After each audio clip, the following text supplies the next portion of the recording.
سے پہلے تو میں مار عمر دراز جاوری صاحب کا شکریہ ادا کرتا ہوں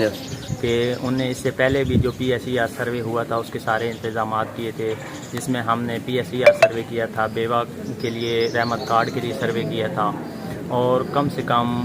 1000 خواتین کا ہم نے ایک دن میں سروے کمپلیٹ کیا تھا ہماری پوری ٹیم نے۔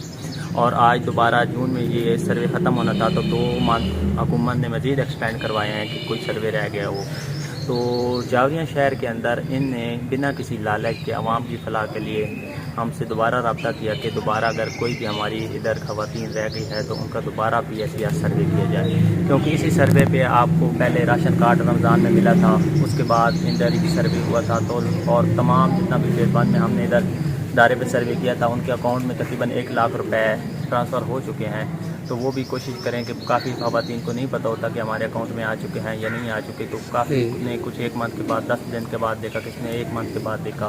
تو ان کی پیمنٹ وہ بھی چیک کر لیں کہ ابھی آ گئی ہے یا نہیں آ گئی، جن کی مطلب ایکسیپٹیبل ہو گئے تھے تو وہ پیمنٹ چیک کر لیں، باقی جن کا سروے رہ گیا ہے وہ لازمی پی ایس ای آر میں سروے کروا لیں، کیونکہ یہ ایک پراپر اتھارٹی بن گئی ہے حکومت کے، جتنے بھی فلاحی کام ہے وہ اس سروے پہ آپ کو ملیں گے، اس میں راشن کارڈ ہے، سویٹ کارڈ ہے، یا جتنے بھی حکومت کی فلاحی کام آ رہے ہیں وہ اس سروے میں شامل ہو رہے ہیں۔ میں دوبارہ مار عمر